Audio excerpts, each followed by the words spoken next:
একদিন সূর্য অস্ত যাওয়ার সময় অর্থাৎ সূর্য ডুবার সময় আমাদের নবী মুহাম্মদ সাল্লাল্লাহু আলাইহি ওয়াসাল্লাম আবু যর গিফারি রাদিয়াল্লাহু তাআলা আনহুকে জিজ্ঞেস করলেন, ইয়া আবু যর, হে আবু যর, হিনা গরাবাতিশ শামস তাদরি আইনা তাযহাব, তুমি কি জানো, তুমি কি বলতে পারবে সূর্য ডুবার পর কোথায় যায়?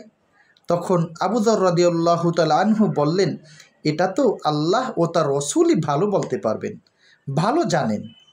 তখন নবী মুহাম্মদ সাল্লাল্লাহু আলাইহি ওয়াসাল্লাম বলেন, সূর্যটি ডুবার পর সে যেতে যেতে আরশে আযীমের নিচে গিয়ে সে সেজদা লুটিয়ে পড়ে। অর্থাৎ এই সূর্যটি আল্লাহ তাআলার কাছে সেজদা দেয়, আত্মসমর্পণ করে।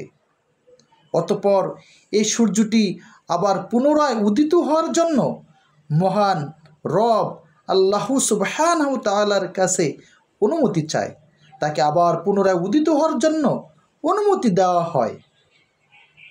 তখন নবী মুহাম্মদ সাল্লাল্লাহু আলাইহি ওয়াসাল্লাম আবার বললেন, অচিরেই এমন একদিন আসবে যে দিন সেজদা কবুল করা হবে না।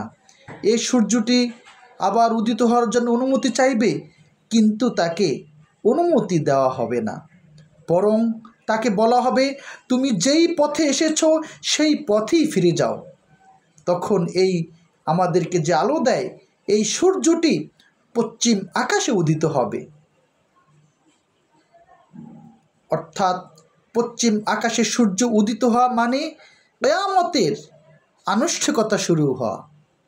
সেই ভয়ঙ্কর, ভয়ানক, অতি বাস্তব সত্য কিয়ামতের আনুষ্ঠানিকতা শুরু হওয়া মানে সেদিন কারো কোনো দোয়া কবুল করা হবে না, কারো সেজদা কবুল করা হবে না।